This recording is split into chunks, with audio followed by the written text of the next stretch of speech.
Hey guys, Chris here. Hope you're having a good week. I'm thinking about the patterns that we're stuck in.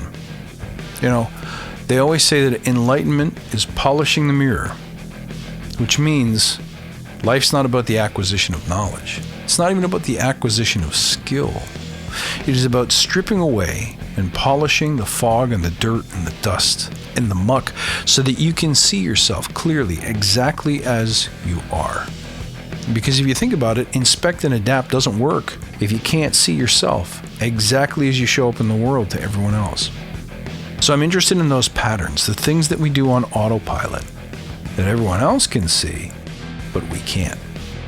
Take a moment and think about what some of those could be for you. Do you do the same thing every day? Right, you'll walk to the train the same path. Do you get your coffee at the same time from the same place, same size, same flavorings? Do you eat the same food from the same places every day? Do you sit in the same spot? Do you talk to the same people? Do you go to the same websites? Watch the same programming? Get all your information and ideas from the same sources? If so, you're stuck in patterns. Now, those are physical patterns. If you have routines that you are semi-aware of, that you're locked into and have rehearsed so well, that they're permanently etched into your daily plan, your daily activities, what do you think is going on upstairs? Is it possible that you have thought patterns? Is it possible that you have emotional patterns? It's not only possible, it's for sure. Think about it. If you get into a rut where you're not even conscious of the steps that you take, the places that you go, and look around you. I mean, if you live in a big city like Toronto, like I do, watch the zombies. Walk up and down the street and just look at the people with their faces planted in their devices, pointed down at their feet, never looking up, never smiling, never appreciating the miracles that are happening, changing, beginning and ending around them in every second. What are the chances that they have complete autonomy and control over their thinking and their emotions? So here's an example of a thought pattern. Let's imagine one of your colleagues gets up and has a great new idea for a retrospective or a testing technique or something that'll make the team better. And immediately upon hearing it, you go, oh, it's a bad idea. That's not going to work. It's a pattern. You've barely even heard it. You've barely even given time to contemplate it. Now imagine what it's like to hang around with somebody like that. Somebody who's always saying that won't work. That's a bad idea. That sucks. Is that going to create negative energy in the team room or positive energy in the team room?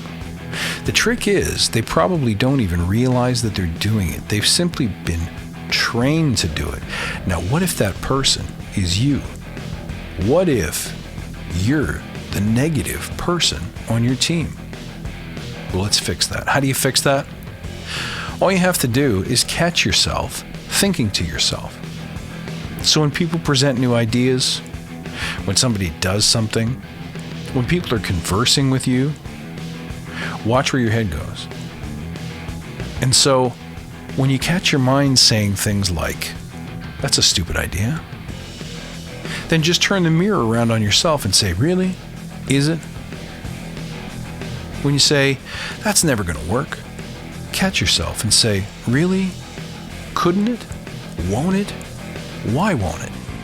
Force yourself to examine and scrutinize your automatic patterns, your reactions, because those are default scripts that, just like your automatic path to the office and back again, is there to save you time and to save you your conscious attention so you can use it for other things. So are your reactions to everyday situations. So just catch it and flip it. It's simple. Now, what about your emotional patterns? This is interesting. There are times when you may notice yourself feeling tired, feeling sad. You may find yourself anxious, nervous, uncomfortable, fidgety, and there's no good explanation for it. Well, if you dig deep, you'll realize that you're in a situation that makes you uncomfortable.